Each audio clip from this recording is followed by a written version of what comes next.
O outro motivo de que eu falo também é porque eu falo só sobre o que eu domino, cara. Eu não falo sobre o livro que eu li ontem. Todo mundo, sem exceção que está aqui nessa sala, não tem ideia do fenômeno sociocultural e econômico que é a internet.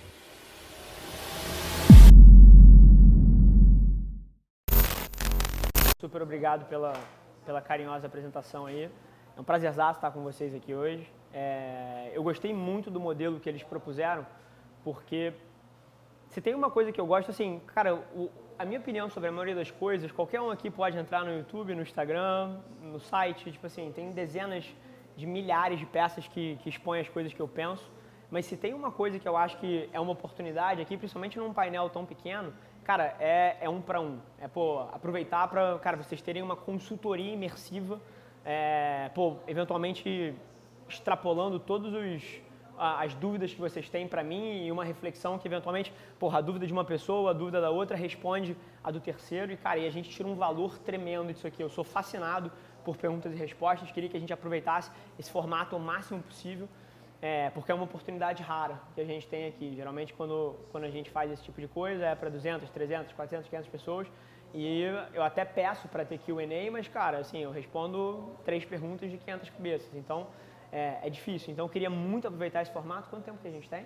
A gente tem 1h15. Show, maravilha. Então, assim, para começar, eu tenho zero pretensão em chegar aqui e fazer um discurso bonito, ou então me posicionar para vocês saírem daqui achando que eu sou referência em alguma coisa.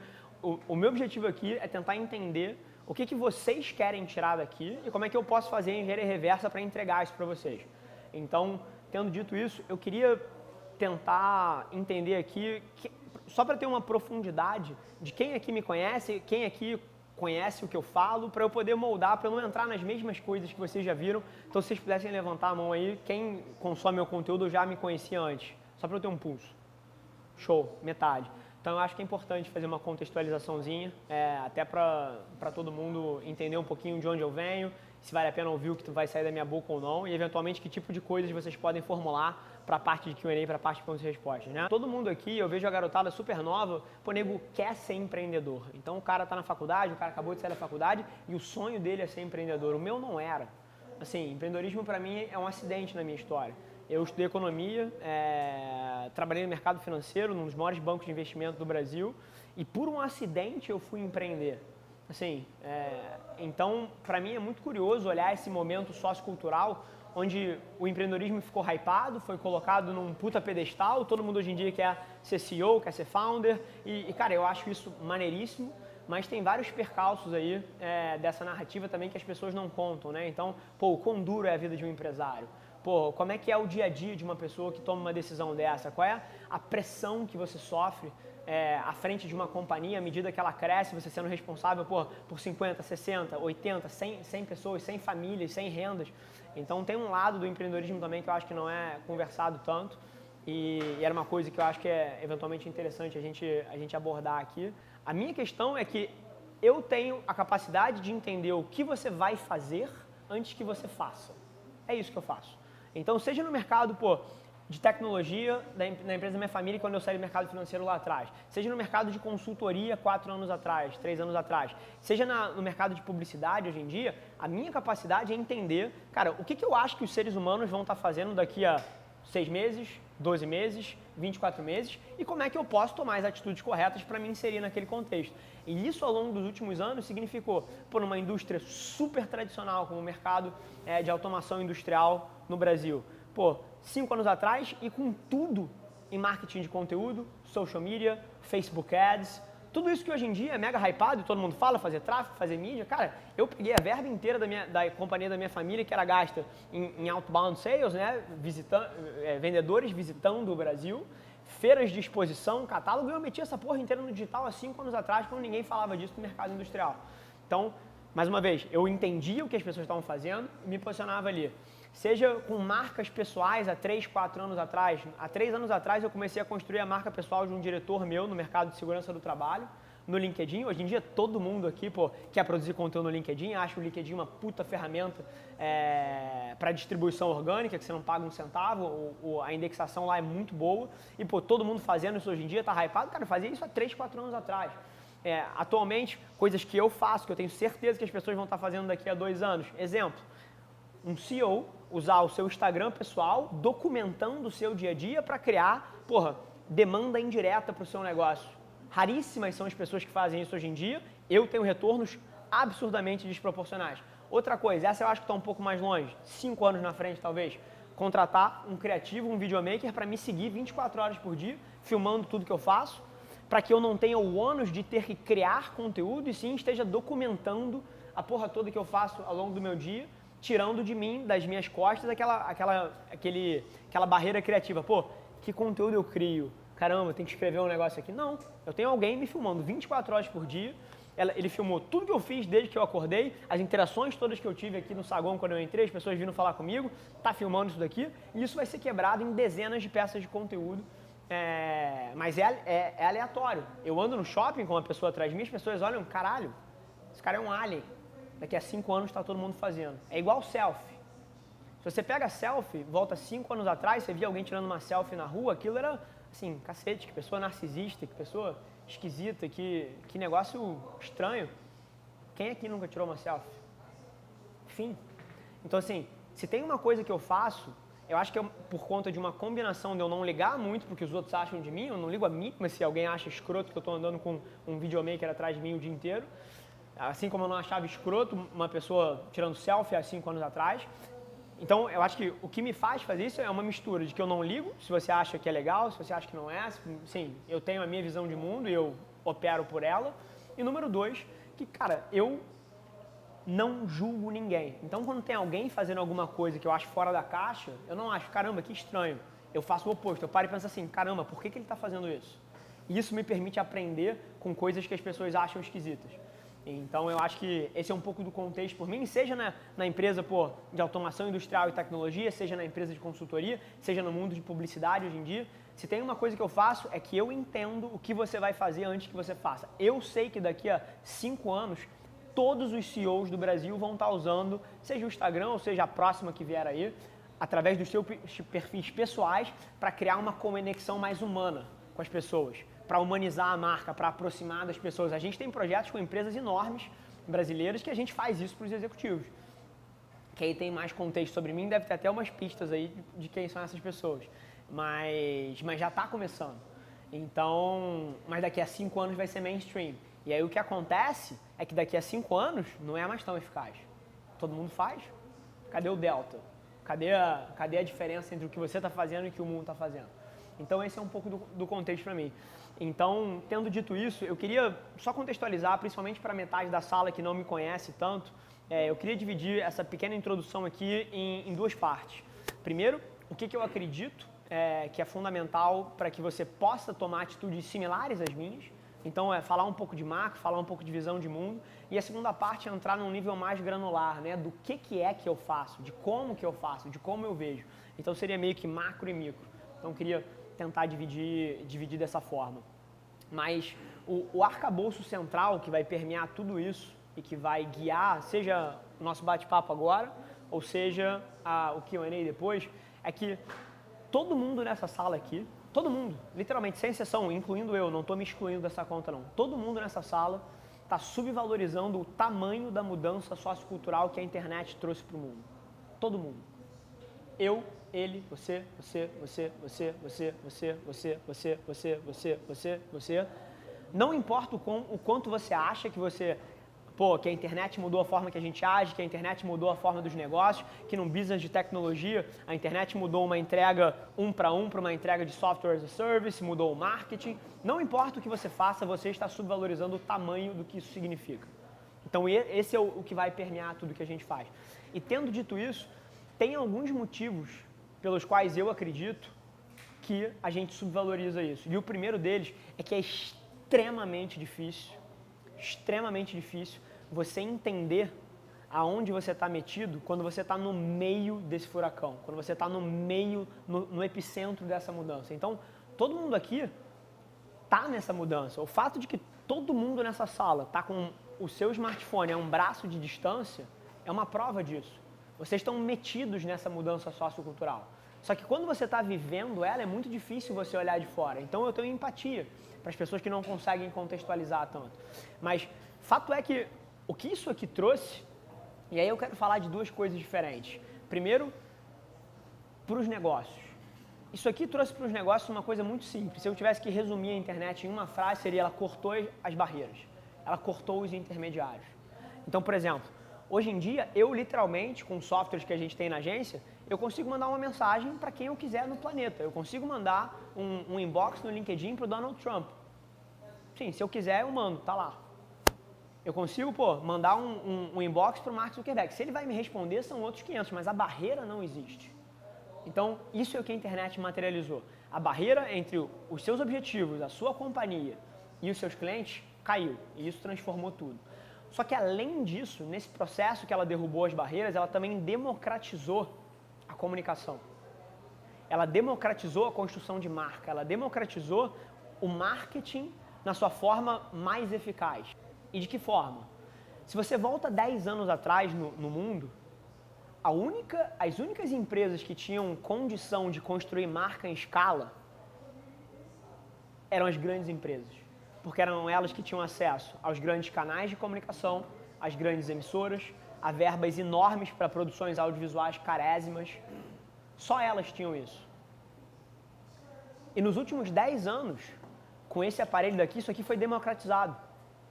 Hoje em dia, todo mundo nessa sala, e eu estava dando uma olhada em vocês aqui, estava postando um story, postando uma foto, todo mundo aqui produz mídia.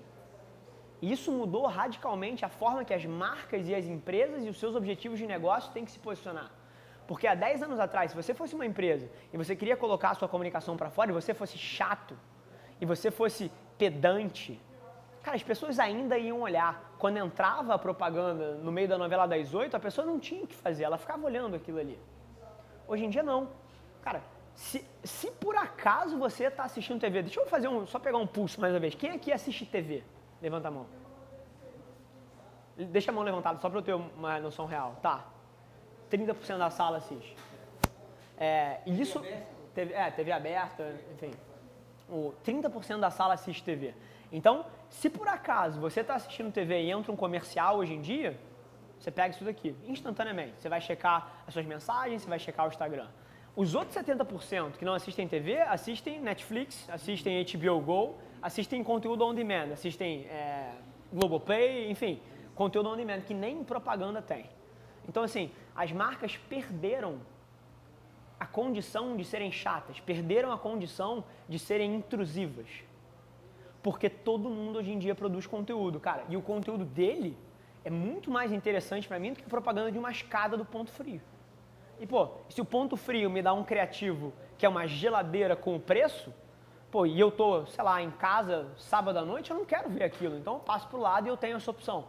Então, o celular, a internet, as redes sociais, elas transformaram o panorama porque elas fizeram com que as marcas e as empresas não pudessem comunicar mais de uma forma extremamente eficaz diretamente os objetivos de negócio delas.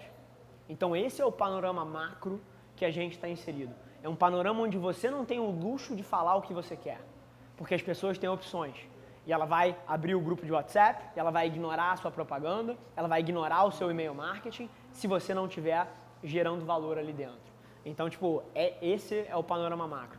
E aí, tendo batido um pouco no que eu acredito que é a visão correta da gente olhar o mundo, eu queria dividir isso na segunda parte, que é o micro. Que é, as táticas, as estratégias, o que você faz nesse ecossistema onde você tem acesso, você tem capacidade de se comunicar com quem você quiser, você pode produzir conteúdo na palma da sua mão, mas ao mesmo tempo você não pode colocar qualquer coisa, senão você é ignorado. Então, eu acredito que para a gente entender esse ecossistema, a gente tem que entender duas coisas. Número 1, qual é a regra do jogo? E número 2, como é que você age, dado que existe essa regra. E falando de regra do jogo, quem já consumiu um pouquinho mais do que eu falo, já me ouviu falar disso várias vezes e eu não canso de falar, porque eu acho que muda a perspectiva das pessoas.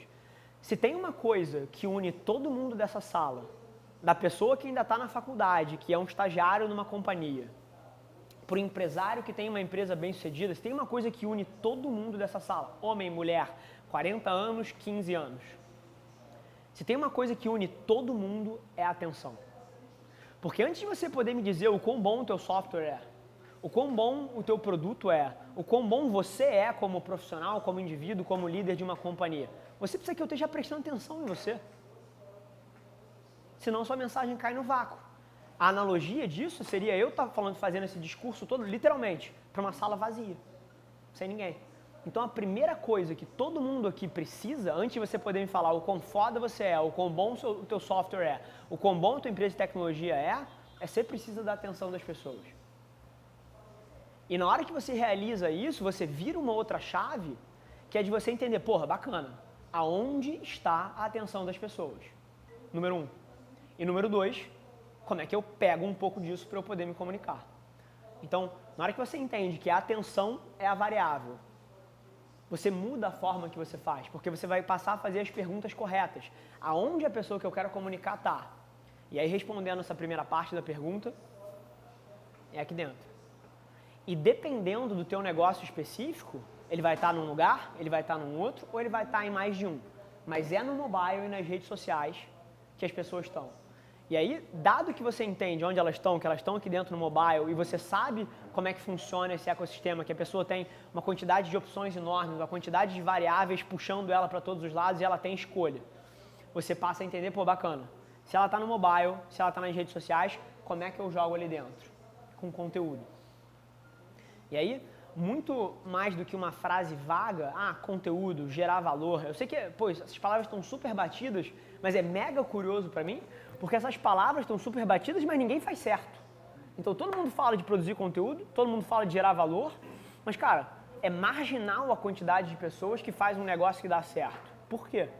Então acho que essa é uma pergunta interessante para a gente tentar responder junto aqui. Então, a maioria das estratégias que são desproporcionalmente valiosas e que geram retornos grandes, você não vai conseguir medir o clique no link, o custo de aquisição, porque são iniciativas de marca.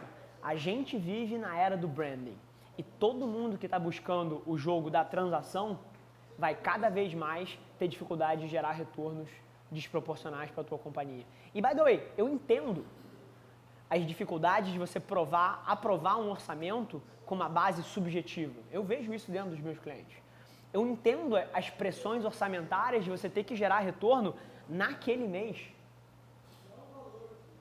para você poder pagar os salários da tua empresa, para você poder ser lucrativo ali e provar para os acionistas que você é um bom gestor. Eu entendo essas coisas. Mas a gente precisa começar a falar do mindset de negócios, porque o mundo mudou e o que funcionou nos últimos 100 anos parou de funcionar. A história da empresa da minha família é o reflexo disso. A empresa tinha 150 funcionários. Quando eu entrei, tinha 9. Tinha perdido 90% da força de trabalho. Tinha perdido 87% do faturamento, cara. Fazendo as mesmas coisas que sempre tinha feito. Então, o debate aqui, e se eu pudesse deixar um legado aqui antes da gente entrar nas perguntas e respostas, para eventualmente tirar as dúvidas específicas de vocês, cara, o que funcionou no passado não vai funcionar nessa era daqui. Isso aqui funciona diferente, é um sistema operacional diferente. Os princípios humanos por trás continuam os mesmos. Quem consome o que você coloca aqui é um ser humano e ele ainda funciona com centro emocional, ele adora relacionamento, ele adora se conectar com pessoas, mas as regras do jogo mudaram. Então, é basicamente você entender que a atenção das pessoas está aqui, você produzir um conteúdo com foco em criação de marca e não conversão, e depois, se tem pessoas que fazem tudo isso e ainda assim não dão certo, é porque elas não fecham a última perna, que é a distribuição. A gente vive na melhor era da história para distribuir a nossa voz. Nunca antes na história do marketing, dos negócios, existiu alguma coisa parecida com Facebook Ads. Nunca. Nunca.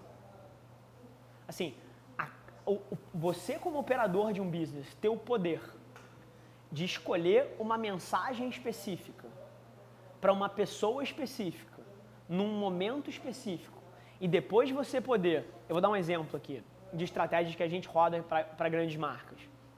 A gente não chega para vender uma coisa de cara. A gente produz conteúdos, e aí eu sou fascinado dentro dessas plataformas por vídeo. A gente produz conteúdos em vídeo que geram respostas emocionais nas pessoas, que geram valor para a pessoa, que trazem uma informação extremamente valiosa ou do ponto de utilidade ou do ponto emocional para ela. E aí você pode falar, mas o Facebook mede os vídeos por 3 segundos de visualização, aquilo não vale nada. Bacana, otário, assim, ele mede os 3 segundos, mas ele também te dá quem viu 100%. E você foi lá e meteu 100 mil reais numa campanha. E atingiu, não vou fazer conta de CPM aqui, mas atingiu 2 milhões de pessoas. 2 milhões de pessoas por 3 segundos. Bacana, foda-se esse número. Mas você também atingiu provavelmente 71 mil que viram 100% do teu conteúdo. E aí você consegue segmentar as 100% que viram 100% do seu conteúdo. E aí sim você sabe que você gerou uma resposta emocional para elas, que você já gerou valor para elas, você sabe que eles têm um interesse no que você faz, porque eles assistiram os 4 minutos e 17 segundos da porra do vídeo que você colocou, então o cara tá interessado, e aí você vai lá e faz remarketing para ele com o teu objetivo de negócio. Então, se tem uma ponta que fecha isso é a distribuição. E aí eu converso com gente e literalmente assim, cara, tem uma das maiores operadoras de shopping do Brasil procurou a gente pra gente pensar estratégias digitais para eles. E aí a gente tá conversando para fazer alguma coisa muito legal, mas quando a gente foi auditar, porque a primeira pergunta é bacana, o que que você faz? E eles têm 30 e poucos shoppings no Brasil. O que que você faz? Eu faço isso, isso, isso e isso. Tá, bacana. Qual é o teu orçamento de mídia? R$500 por shopping. Eu falei, what? Tipo assim, naquele dia, a gente estava fazendo uma campanha forte, porque o funil tinha mudado um pouco, a gente tinha na sexta-feira identificado na reunião de vendas que o nosso funil estava decadente em algumas partes, a gente ia usar inserção de mídia para completar isso, para trazer mais gente para awareness e trazer mais gente para o funil. Naquele dia específico, a gente estava investindo R$33 mil em mídia. Naquele dia. E uma empresa que provavelmente é 350 vezes maior que a minha agência, investia R$500 por mês num shopping. Assim, não tem como você ter resultados desproporcionais se as suas atitudes não estão correspondentes. Não tem como você gerar um resultado diferente se você está colocando um estagiário para fazer a parada que deveria ser o CEO que faz. Para você ter uma ideia do ponto de vista de quanto eu valorizo isso, eu não coloco o meu time de marketing para fazer a principal rede social que atrai negócio para a minha companhia. Eu não coloco, e a gente tem um time de marketing de 11 cabeças na agência. Eu não coloco um estagiário para produzir o meu criativo de LinkedIn. Eu não coloco a minha equipe para fazer o copy da foto que eu vou colocar no Instagram. Eu faço. Eu, no meio de dezenas de reuniões ao longo do dia, entre um Uber e outro, na hora que eu vou ao banheiro, na hora que eu estou no avião, cara, eu escrevo essas coisas. Se você diz que acha importante, mas na hora de fazer você coloca, a última pessoa que deveria estar fazendo isso para fazer, cara, foi mal, mas você não valoriza isso o suficiente.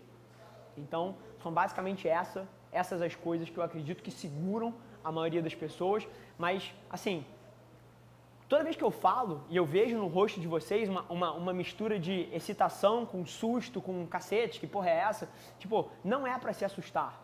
Tipo, e não é pra ter medo, não é pra achar que tá fazendo menos do que deveria. Cara, é pra fazer alguma coisa a respeito. Pra, enxugar um pouco do teu salário como líder da empresa, pra reinvestir um pouco mais no teu negócio, pra ter o ROI daqui a 6 meses. É, tirar a alocação de orçamento de um copo bonito que você, dá num evento, para colocar um pouco mais em mídia. A cortina rasgou? Cara, deixa a cortina rasgada, cara. Contrata uma pessoa melhor para fazer o teu social, contrata um designer, Eu acredito que toda empresa que tenha condição deveria ter 4 pessoas-chave. Eu acho que eu encerro com isso aqui porque é uma dica muito específica. 4 pessoas-chave. Uma pessoa que tem uma capacidade muito boa de se comunicar por palavra escrita, número 1. Uma pessoa que tem uma capacidade muito boa de traduzir ideias para elementos visuais, número 2, ou seja, um redator, um designer. Número 3, uma pessoa que tem a capacidade de produzir vídeos e editar vídeos. Uma pessoa só, não precisa ser um produtor e um editor, uma pessoa só. E número 4, uma pessoa que seja boa de matemática. Uma pessoa que tenha uma cabeça lógica muito boa, uma pessoa boa de número, uma pessoa de raciocínio lógico, uma pessoa boa de planejamento, uma pessoa pragmática. Todo negócio que se preze deveria ter essas 4 pessoas colocando o máximo de conteúdo. Sabe quantas peças de conteúdo provavelmente eu vou colocar hoje? Umas 20 para fora. Sabe quantos reais a minha empresa vai provavelmente, na média, né? Se dividisse por 30 dias, investir em mídia hoje? Provavelmente uns 3 mil. Então, assim, isso não é para fazer vocês se sentirem mal com a execução ou com qualquer coisa que vocês estejam fazendo. É para vocês verem que se vocês querem migrar para esse mundo como a principal estratégia de negócio, e by the way, se o teu negócio está crescendo, se o teu negócio, fatura 5 milhões de reais, você tem 20% de margem fazendo outras coisas, esquece o que eu falei. Quem sou eu para meter o bedelho e achar que entendo mais do seu negócio do que você? Existem outras coisas que podem ser feitas.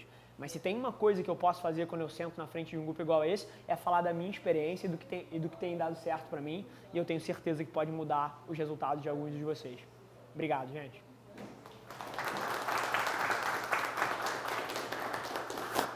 Show. Cara, acho que essa pergunta é uma pergunta fantástica.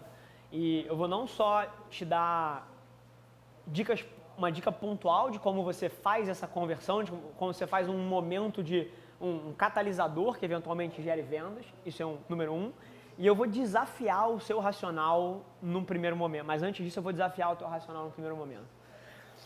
Se eu fosse olhar qual foi a conversão dos meus posts de LinkedIn direta, esse post gerou uma venda, esse post fez o cara vir falar, cara, eu não faço isso. Não acontece dessa forma. A maneira que a opinião se forma e o negócio se gera, cara, é totalmente caótica. E quando eu digo caótica é que não tem um padrão. É totalmente aleatório. Eu vou dar um exemplo. Um dos maiores projetos lá da empresa é uma multinacional chinesa, tem 250 mil funcionários, é o maior deal que está no meu pipe agora que eu estou negociando. Quem me acompanha aí viu que eu estou fazendo call com a China meia-noite, 3 vezes por semana. O maior deal que eu tenho no meu pipe hoje em dia, maior deal. Sabe como é que ele nasceu? Cara, era um cara que consumia o meu conteúdo no LinkedIn e eu não tinha a menor ideia de que ele consumia ou de quem ele era, não tinha a menor ideia. E aí teve um dia que eu coloquei, eu mudei a minha bio e coloquei o meu handle do Instagram como a primeira coisa da minha bio no LinkedIn. E aí começou a trazer gente do LinkedIn pro meu Instagram. E aí esse cara passou a me seguir no Instagram. Esse cara tem Instagram também, vou seguir ele. E aí eu postei um story num domingo à noite, zero produzido. Assim, não foi um story que a minha equipe de criação fez, pensado com um conceito, designer e o cacete. Não, eu peguei, literalmente, não sei se vocês fazem isso, mas, tirei uma foto totalmente aleatória, pintei ela de preto, né, faz assim, e escrevi aqui uma porrada de coisa, tipo, do que eu acreditar, era véspera de 2018 para 2019. Escrevi aqui uma porrada de coisa e postei essa merda. E postei essa merda. História assim, zero produzido, domingo à noite. Esse cara que consumiu o meu conteúdo no LinkedIn, que eu não tinha noção de quem ele era, ele viu esse meu story, que era falando do que eu acreditava que ia ser, super trend, ia mega funcionar em 2019, eventualmente alguém até viu esse story aqui. O cara tirou um print desse story e mandou para um amigo dele que trabalhava nessa empresa da China. E o cara falou, cara, que foda, tu conhece o cara? Não, eu só sigo ele. Vou mandar Aí depois os caras me contaram, vou mandar uma mensagem pra ele pelo LinkedIn. O cara me mandou um inbox, a gente marcou uma reunião e é um deal que tá na minha mesa de 12 milhões de reais por mês. Por mês não, por ano. É assim que funciona. E agora deixa eu só deletar essa história aqui que eu fiz.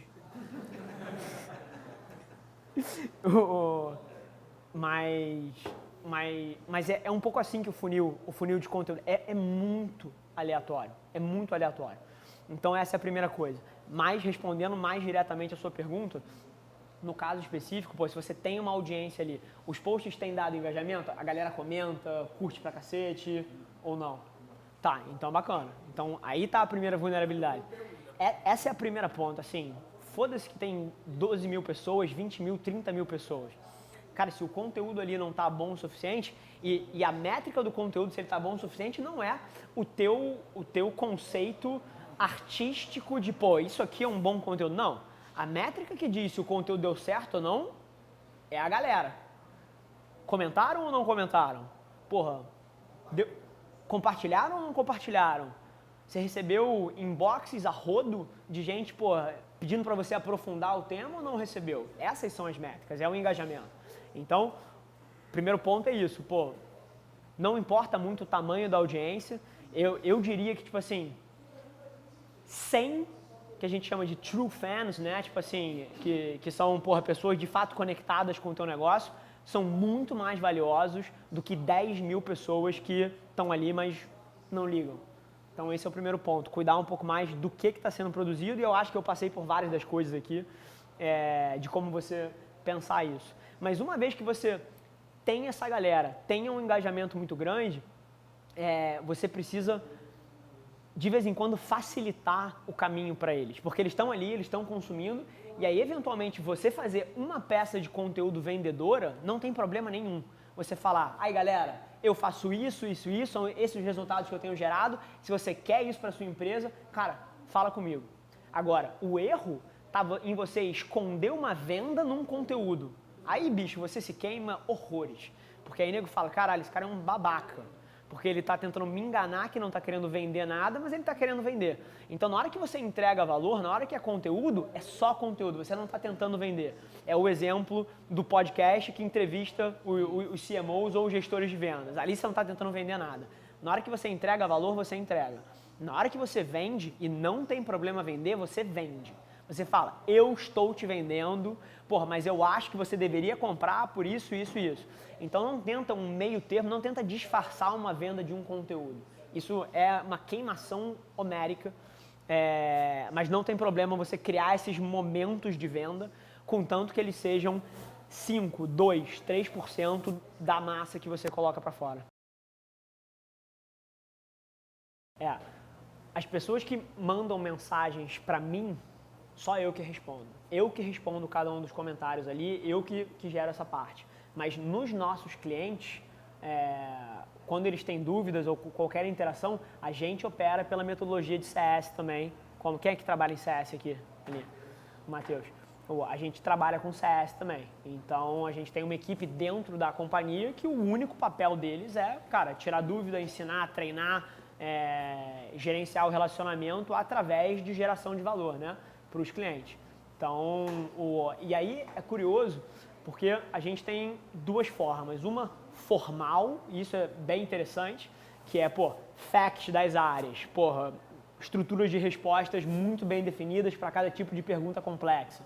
Então, existe isso, mas é muito curioso, porque, olha que loucura, pelo fato de eu produzir tanto conteúdo quanto eu produzo, e pelo fato de eu colocar a minha opinião para fora tanto quanto eu coloco, e as pessoas que trabalham comigo consumirem essa merda, tipo assim, é como se eu estivesse treinando elas 24/7 todos os dias da minha vida.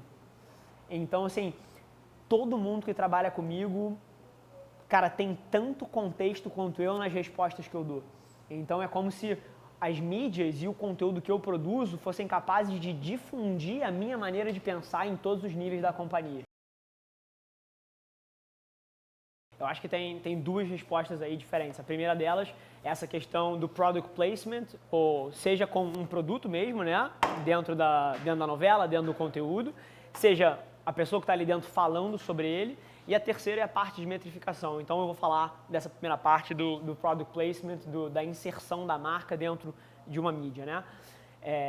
Não tem resposta certa. O que importa, e isso eu acho que é mega importante, que eu não toquei nesse assunto ainda, e eu acho que é mega relevante para todo mundo aqui. O que importa é quanto você paga pela atenção que você pega.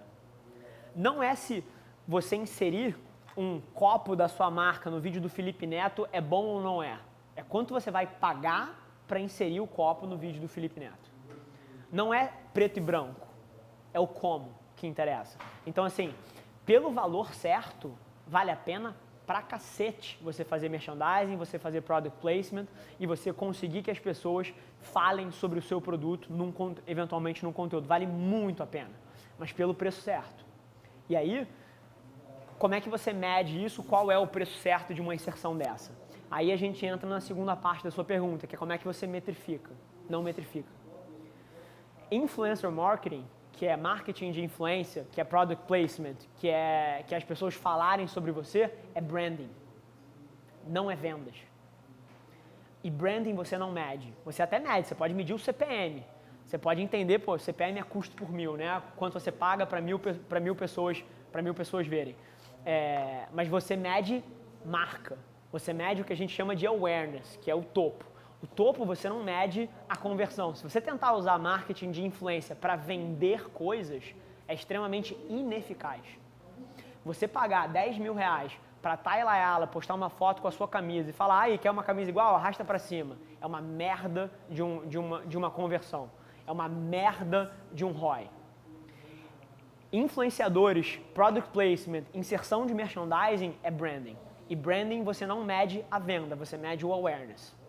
E aí a forma de você operar isso, você tem que casar as duas ações, né? Então, por exemplo, se você vai fazer uma mega inserção dentro de alguma mídia específica, exemplo aqui, vai pagar um influenciador para passar, vamos lá, a reserva do Rony paga a Anitta para passar um dia inteiro dentro da fábrica da reserva, fazendo stories lá dentro, mostrando o processo produtivo e documentando tudo que acontece lá dentro. Uma mega inserção de awareness, uma mega inserção de marca.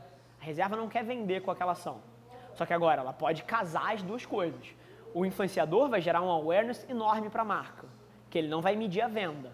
Mas aí ele casa isso com alguma ação promocional muito forte que vem logo depois, ou que vem durante. Porque a Anitta vai gerar awareness. A visibilidade enorme. E aí sim ele faz uma ação que aí ele mede. Ele pode tanto fazer campanhas de Facebook Ads para o público da Anitta, para o público da Anitta do Rio de Janeiro, se a ação foi no Rio de Janeiro, e aí é a reserva vendendo para o público, ou então descorrelacionado mesmo, que é você fazer um momento grande de awareness seguido de alguma ação promocional. Aí sim funciona, e o que você mede é o ROI total dessa ação. Quanto custou o evento de branding, quanto custou o evento de awareness, mas quanto custou as conversões que você fez, aí você pega o ROI total disso. Exemplo, a gente tem uma comunidade de estratégias digitais e de marketing, que é dentro do Facebook, que a gente cobra R$1.000 para as pessoas participarem. A nossa verba para comunicar isso para o mercado, e geralmente a gente gasta entre 40 e 50 mil reais cada vez que a gente abre com mídia para colocar para fora. A gente gasta 48 mil reais para trazer as pessoas para assistirem às aulas gratuitas. Isso aqui é uma informação, tipo assim, cara, eu adoro falar dessas coisas internas porque eu acho que traz um valor tremendo. A gente gasta 48 mil desses 50 mil reais para as pessoas conhecerem a gente e assistirem aulas gratuitas que a gente dá toda segunda-feira, que não tem nada vendendo, e 2 mil reais depois para oferecer a comunidade para essas pessoas. O ROI que eu mensuro é os 50, mas a forma que eu gastei foi 95% em marca e 2% e 5% em vendas. Mas você mensura sim, só tem que ser a campanha total. Show? Perfeito. Eu acho que você tocou em vários pontos que mostram que você de fato entende o negócio. A forma que ele falou que eu faço o meu conteúdo e exatamente o que eu faço, o Instagram, não só o Instagram, mas qualquer rede, você precisa entender qual é o mindset de consumo que a pessoa tem na hora que ela está usando aquilo. Começa por aí. Cada uma dessas plataformas, você abre elas, olha você a nível individual, você abre cada uma dessas plataformas num momento diferente do teu dia, num momento que você quer uma coisa diferente. Você não abre o Spotify, quando você está tomando banho. Você não abre, pô, o YouTube quando você tá, pô, numa reunião de trabalho. Você não abre, você abre o Instagram, cara, quando você teve um micro momento de tédio aqui nessa conversa. Por exemplo, ela tá no Instagram ali, a conversa não deve estar interessante. Tô brincando. Mas é verdade. Tipo assim, por exemplo, se aqui em algum momento eu tenho um micro momento de distração, eu abro o Instagram aqui. É assim que o Instagram é usado. Então, se você vai para o Instagram com um conteúdo muito profundo, com um conteúdo muito específico, não é aquilo que a pessoa está querendo buscar. Ela provavelmente está encostada no ponto de ônibus, matando tempo, ela tem 15 segundos ali antes do ônibus dela chegar e ela quer olhar uma foto. Então, o que ele colocou de usar as redes sociais, e ele falou do Instagram, mas não é só o Instagram, são todas, é você usar elas para o que elas servem. O Instagram não serve para vender direto. O Instagram serve para você construir uma narrativa humanizada da sua marca, do teu negócio e fazer as pessoas se conectarem com isso. E aí, o que ele colocou do maior erro e de como a gente faz as pessoas virarem essa chave, o primeiro deles, o maior erro, é não mostrar vulnerabilidade o suficiente. Ninguém consegue se conectar com a vida perfeita, com o negócio que só dá certo, com... A vida de ninguém aqui é assim. É inconectável. Você ter uma reação emocional lá de dentro com alguém que não tem nada, cuja vida não parece com a sua. Então a primeira coisa que impede as pessoas de serem bem-sucedidas nisso é falta de vulnerabilidade, falta de autenticidade na mensagem. Eu juro por Deus, se eu fizesse um story aqui, que eu falasse assim, cacete, que dia difícil, cara. Assim, eu que sempre fui um cara mega pra cima, pô, hoje fiquei puta pra baixo, tô triste, acontecendo muita coisa fora. Cara, o nível de conexão emocional que eu ia ter aqui, provavelmente eu ia receber, tipo assim, 5 mil directs. Em compensação, se eu faço um story falando assim, caralho, tô arrebentando, não sei o que, olha eu aqui dando palestra, 10 directs. Então, assim, a primeira coisa é mais vulnerabilidade. Só que agora, de volta ao seu ponto, como é que a gente convence as pessoas a fazerem isso? Tem duas situações.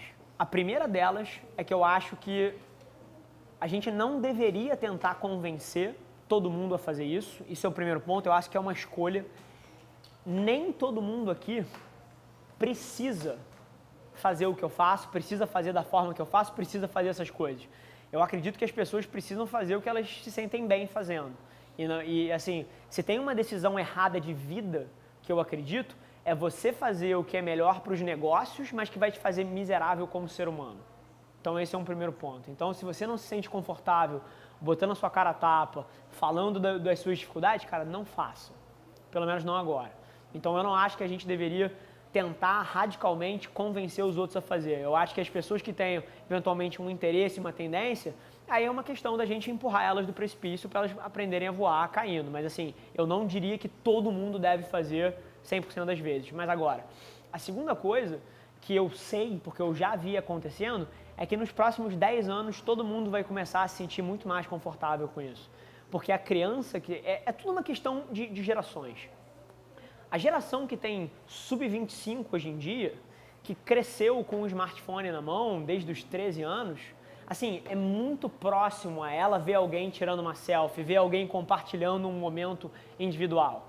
Então, assim, dificilmente essa pessoa vai ter alguma dificuldade de se expor. Mas agora, cara, para um executivo de 45 anos, que o smartphone nasceu quando ele tinha 35, e que todos os amigos dele, assim, têm Instagrams fechados, onde compartilham coisas só com pessoas e vivem de um status e de um ego, tipo assim, esse cara vai ter dificuldade de fazer.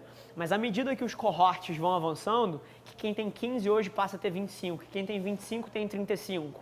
Não é só uma questão das pessoas, e aí falando como o mundo funciona um pouquinho, não é só uma questão da pessoa de 15 que agora tem 25 e faz, mas é a pessoa que tem 25 hoje em dia que vai ter 35 e que influencia o de 45. Porque o de 45, olha, caramba, aquele cara ali que é meu amigo, tudo bem que ele é um pouquinho mais novo, mas ele é meu amigo, ele faz. E aí você começa a influenciar a cadeia inteira. Então a gente está alguns anos longe, mas eu acredito radicalmente, coisas que eu falei no começo. Cara, daqui a 5 anos, anota. Vocês vão estar andando na rua e vocês vão ver 5, 10% das pessoas que passarem por você vão ter alguém filmando atrás, produzindo toneladas de conteúdo. Isso vai ser mega mainstream. Mas eu não acredito que a gente deveria convencer todo mundo. Eu acho que é uma questão de escolha pessoal. Mas a forma que você faz... Se você quer fazer, a forma que você faz dar certo é você trazendo vulnerabilidade, trazendo autenticidade. É isso que conecta com os seres humanos.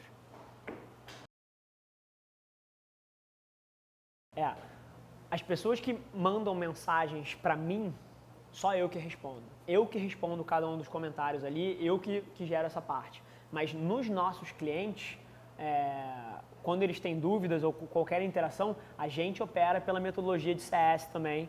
Quem é que trabalha em CS aqui? Ali, o Matheus.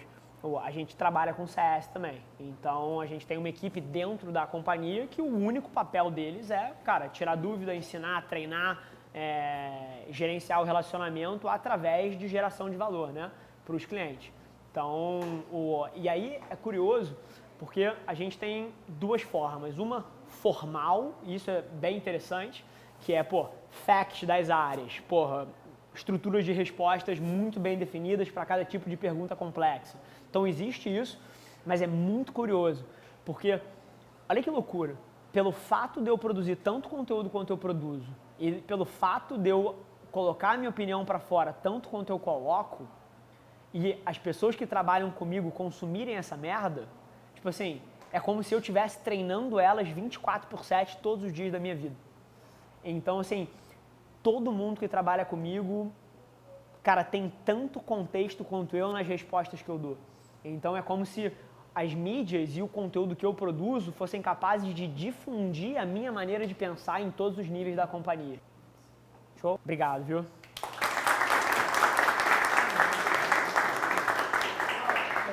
Um conteúdo sobre marketing, vendas, digital, seres humanos, motivação, desafios, meus desafios das pessoas. Isso tudo gera awareness sobre mim, gera empatia por quem eu sou, as pessoas, cara, que cara legal, o cara ajuda a galera, não sei o quê, que interessante. O que ele faz? Deixa eu ver aqui o que ele faz. Ele tem uma agência. E aí a pessoa faz o dever de casa dela na minha agência. Então, eu acabei descobrindo de uma maneira acidental que essa era uma puta estratégia. Mas é aquilo, cara, eu não preciso de 2 vezes. Na primeira eu já pego assim que eu vi isso acontecendo, assim que a primeira pessoa me mandou um DM falando, um amigo meu falou de você, cara, eu tenho uma empresa, eu falei, opa, entrou, entendi, e aí eu coloco, isso é uma coisa que eu faço muito bem. Eu não pego as evidências de uma coisa que está dando certo e deixo lá. Quando eu vejo que uma parada dá certo, eu boto com tudo. Você não pode. Você não consegue. Isso. Eu vou te dar uma visão minha. No começo lá. Não, sim. Tipo assim, quando eu abri o meu Instagram, eu devia ter, era Instagram fechado, tinha 700 amigos, só os meus amigos mesmo.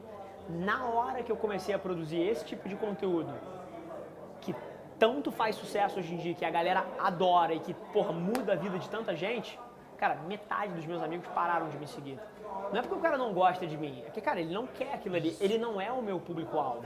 Então, assim, não tenha a prepotência de querer mudar qual é o objetivo de vida de quem está te seguindo. Você vai ter que aceitar que essa galera te segue por outro motivo e ela não vai engajar, ela vai parar de seguir, mas isso não tem que ser a métrica que você mede.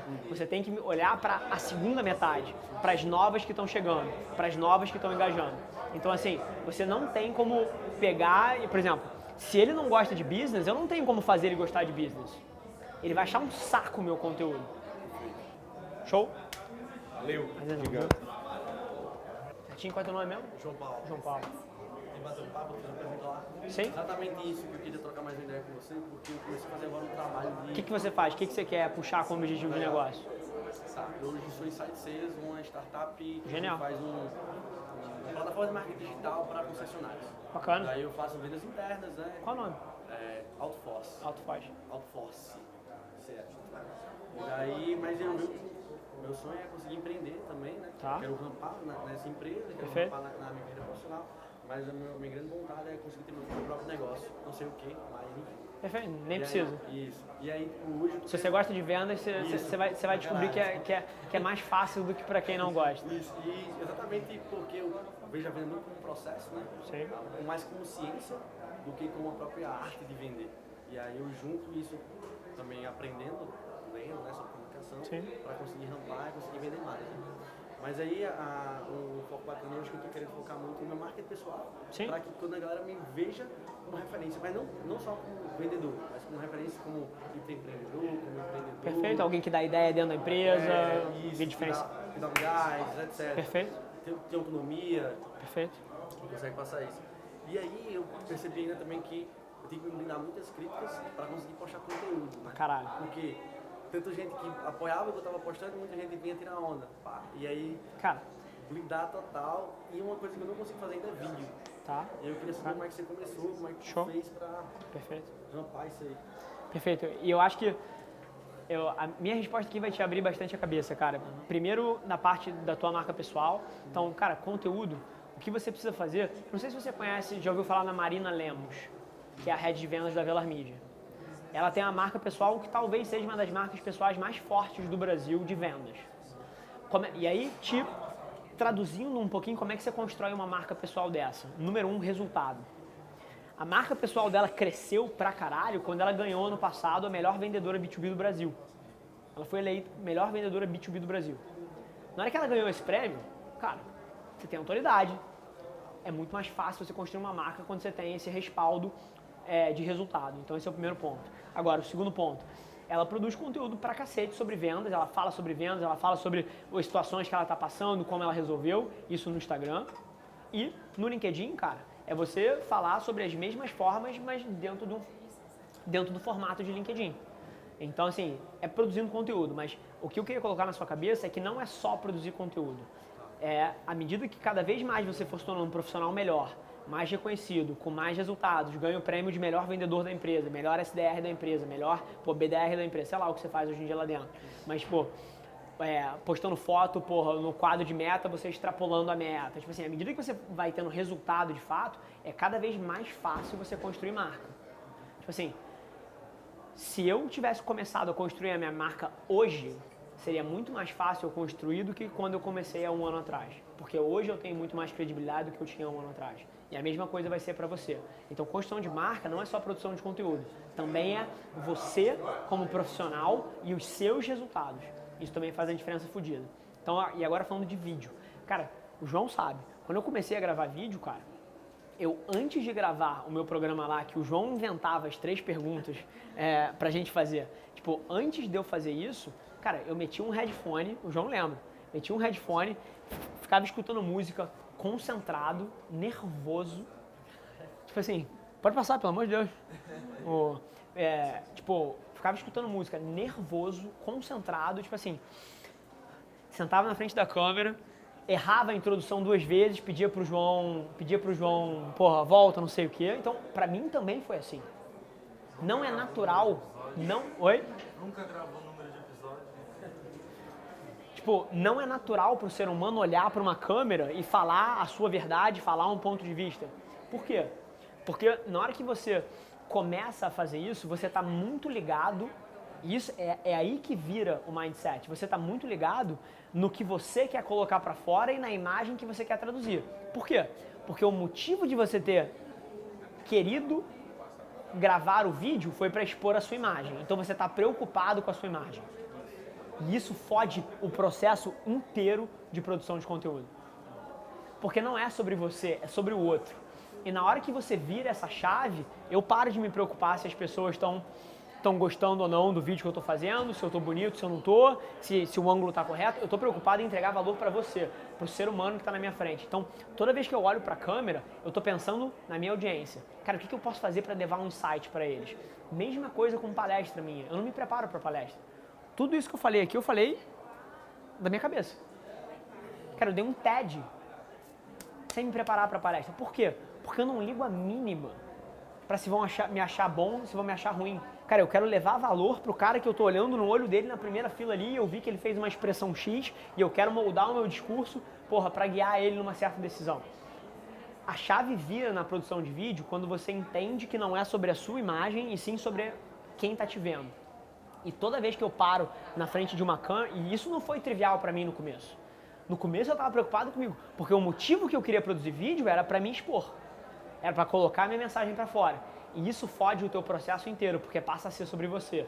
E na hora que é sobre você, Você quer estar bonito, você quer ter falado a palavra certa, você quer ter usado exatamente aquela frase que você pensou no dia anterior quando você estava roteirizando o vídeo. Não ter achado nenhum erro de português, assim, nenhum erro de português. Tipo assim, na hora que você não roteiriza, não pensa em você, tá preocupado só em levar valor pro outro, cara, o negócio vai. E uma das coisas que me ajudou a virar essa chave é porque eu fiz um compromisso pessoal meu de que eu nunca regravaria uma cena na minha vida. Não é, cara. É diferente, é libertador. Porque é o seguinte, olha o efeito de curto versus longo prazo. Quando eu defini que eu nunca regravaria uma cena na minha vida, o que acontece? Cara, primeiro que, se é uma decisão de fato, é uma decisão. Não existe outra. Então, se você travar, se você gaguejar, se você falar uma merda, se você falar uma merda de português, você vai precisar sair dessa situação. Então, recuperar a linha de raciocínio, mudar o argumento, depois de ter um branco, aprender a sair do branco. Tudo isso são skills, cara. E na hora que você faz isso no vídeo aqui, e você faz isso numa sala que não tem ninguém olhando, mas você se comprometeu a não regravar, você começa a aprender a se tirar dessas situações. Então, quando eu tô no palco e eu eventualmente esqueço o que eu ia falar, adivinha só, eu sei sair disso. Quando eu tô na frente numa reunião, com um puta CEO, e eu perco a minha linha de raciocínio, assim, eu sei sair disso. Tipo assim, e aí muda tudo.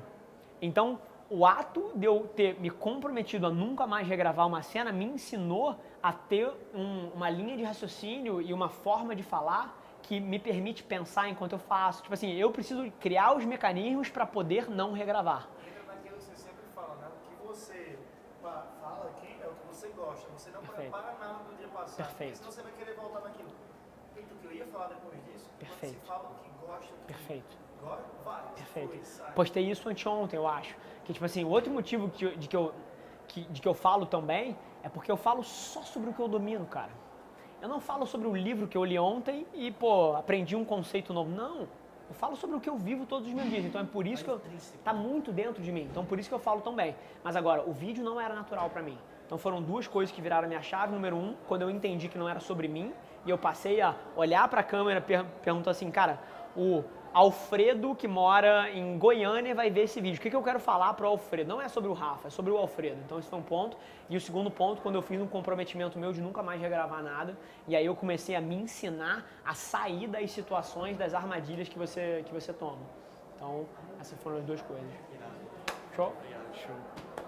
Eu queria falar com você um pouco, tipo, tô no momento da minha empresa, a Startup Days, não. Legal? A gente não é um evento, a galera confunde muito com o evento de hoje, mas a gente trabalha com um produto que é Hackathon, que é um produto diferenciado. Perfeito. Então, os empresários não conhecem e é para eles que a gente tem que fazer. Então, Vocês organizam hackathons para as empresas É. para viabilizar a contratação de desenvolvedores, etc. não só contratação, como também tipo, solucionar um problema que você tem. Você tem um problema lá pela mídia, a gente vai lá, Bacana. faz um diagnóstico Legal. e cria um hackathon e seleciona Para pessoas resolver pra via resolver tecnologia aquele o meu problema.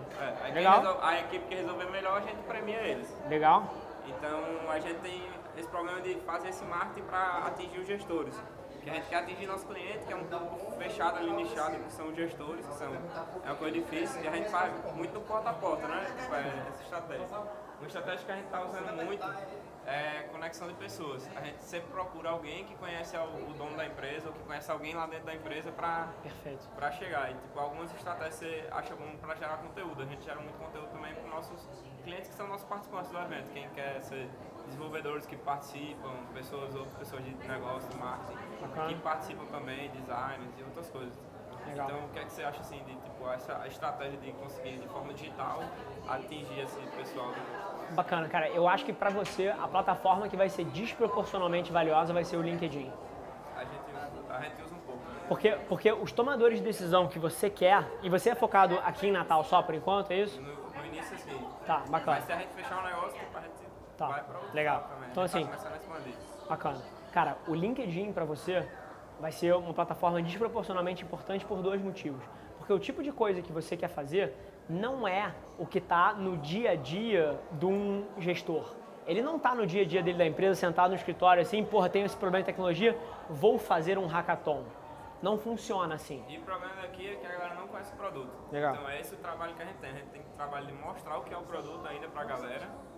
Pra eles conhecerem, pra eles entenderem, pra poder ver. Não é Sim. um negócio que o cara vai chegar na gente e vai dizer, ó, como é que eu faço pra contratar vocês? Perfeito, Não, perfeito. primeiro a gente tem que Sim. chegar nele e apresentar. Sim. E digo mais, e não é uma coisa que um gestor vai pensar no dia a dia dele. Ele vai ter aquele problema dando soco na cara dele todos os dias da semana e ele não vai pensar que ele E a pode gente tem que resolver chegar lá e, ó, no hackathon. Então vocês precisam ir em cima, porque o tipo de pessoa que pensa essas coisas, tipo assim, cara, como é que eu levo o meu negócio pro próximo nível? Como é que eu faço uma coisa que ninguém está fazendo? Esse é o dono da empresa.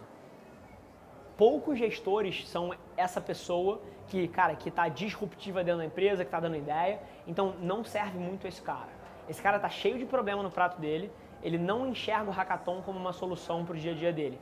Mas o dono da empresa, que quer o branding, que quer, levar a empresa para um próximo nível, quer a construção de marca, vai querer associar o evento de hackathon à marca dele, o dono quer isso.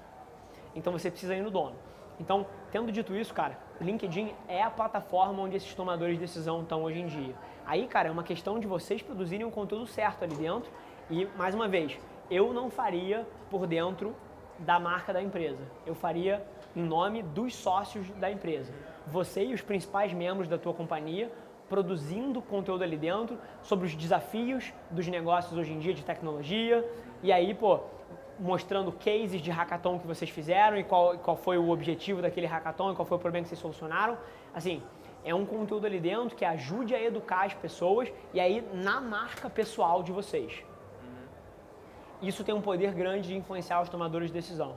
E aí, mais uma vez, de volta ao seu ponto, eu acredito pra cacete no porta a porta, no pedido de indicação. Em você, saber que você quer aquela companhia dali no teu portfólio, que você quer captá-la como cliente, você entender quem conhece o cara e você, cara, consegue me abrir uma porta, consegue uma reunião? Eu acredito pra cacete nisso. Mas as duas coisas não andam descorrelacionadas. Se vocês tiverem produzido conteúdo pra caramba no LinkedIn, na hora que você pedir essa reunião, esse cara vai falar, eu sei quem são, manda aí. E ele vai ter muito mais aceitação do tópico do que se fosse a primeira vez que ele visse. Vai ter mais credibilidade e autoridade. Isso, essa estratégia de conectar com pessoas, a gente achou já para gerar mais autoridade e credibilidade. Sim. Tipo, porque eu chegar em você e você não me conhecer, Sim. já não vai gerar tanta credibilidade como eu chegar, esse aqui é meu amigo, não sei o quê, Sim. conheça ele. Aí, tipo, isso já foi uma estratégia da gente. Sim. Então, obrigado aí. Prazer, A cara. gente já está começando a usar um pouco o LinkedIn e aí, o problema que a gente tem é isso, os bichos, aqui ainda é um mercado que a gente disse que ainda é meio que interior. Sim, sim. É uma cidade pequena, então ainda o mercado ainda é meio antigo.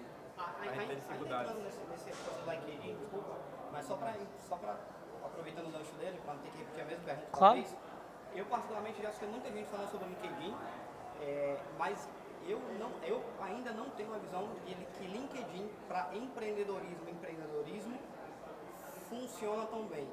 Eu vejo a maioria das pessoas que estão no LinkedIn como estou em busca de um emprego, do que estou em busca de empreendedor, parcerias e negócios. É mais eu vou atrás do empresário para conseguir um emprego ou para vender um produto para ele. É diferente de eu conseguir parcerias. É mais para emprego do que para negócios em si. Cara, é engraçado porque a minha visão é oposta. Tipo assim, eu vejo pouquíssimas pessoas usando a rede para conseguir emprego. Eu vejo muita gente fazendo networking, se conectando. Eu mesmo gero muito negócio pelo LinkedIn. E, inclusive, tenho grandes clientes lá da agência hoje em dia que vieram pelo LinkedIn de alguma maneira, né? Então, eu tenho uma visão extremamente oposta. O LinkedIn ele começou como um lugar para se colocar currículos, mas hoje em dia ele é uma plataforma de social selling. Eventualmente, se você não está vendo os resultados que você gostaria, cara, tem muito mais a ver com o tipo de conteúdo que você está produzindo. Porque, cara, eu coloco peças de conteúdo que eventualmente ganham 200 mil de distribuição, de alcance, de 200 mil pessoas que viram. Geralmente 200 mil pessoas dá umas 380, 400 e poucas mil visualizações, porque as pessoas veem mais de uma vez. Mas, cara, são 200 mil pessoas que viram o meu conteúdo, que consumiram o meu conteúdo e que eu não paguei um centavo para aquela distribuição. Então, assim, é muito mais a ver com o que você faz lá dentro, com se serve ou não. Eu enxergo o oposto. O LinkedIn nasceu como uma plataforma de currículo, de job, de emprego, mas hoje em dia, cara, ele virou a maior ferramenta de criação de autoridade, principalmente no B2B, que é o mercado dele, que eu conheço. Inclusive, esse ano eu fui eleito uma das 10 pessoas para ser seguidas no LinkedIn. E, cara, a quantidade de negócio que só esse evento trouxe para minha empresa, assim, é totalmente fora do mapa. Para você, funcionou perfeitamente o LinkedIn. Cara, não só para mim, mas como para os nossos clientes também. Eu vejo muita gente falando, mas na maioria das vezes que eu vejo, é meio que foi criada a linha de raciocínio, não sei se pelo LinkedIn ou se por alguns dos players do mercado, Sim. que criou a linha que o LinkedIn é um negócio de empreendedorismo e a partir do discurso emplaca isso. Mas na prática, pro cara que está começando, eu não estou falando pro cara que já está no alto nível, mas pro cara que está começando, pro cara que está para pequena empresa, para o pequeno empreendedor, para que ele emplaque esse nível, na minha visão, ele cresça em outra rede e transfira para o LinkedIn. Para o B2C, se você é pequeno, é inútil. Inútil. Se você tem uma rede de 2 pizzarias aqui em Natal, é absolutamente inútil. Inútil. Então, para negócios nacionais, você disse. Mas se o seu negócio é como o negócio dele, que ele precisa falar com CEOs de empresa, cara, ninguém contrata um hackathon se o cara tem menos de 50 funcionários na empresa. Ele precisa de empresas médias e grandes. Esse cara tá lá dentro. E o que você falou é muito verdade também. O LinkedIn é uma rede, cara, onde as autoridades estão falando. Quem está começando na carreira vai indexar sempre muito menos do que alguém que já está em outro patamar. Porque as autoridades estão ali. Por que eu vou consumir essa pessoa daqui por que eu vou consumir esse estagiário de marketing se eu tenho, o Nizango Anais postando aqui também, entendeu? Então é diferente. Mas, mesmo assim, você tem como se posicionar como uma pessoa diferenciada ali dentro, mas para negócios B2B. Para o B2C é semi-inútil. Semi-inútil, fechou. Show? Se o CEO não estiver lá, pelo menos o diretor dele tá, alguma Sim. pessoa da empresa e vai Exatamente. anunciar para ele. Prazer.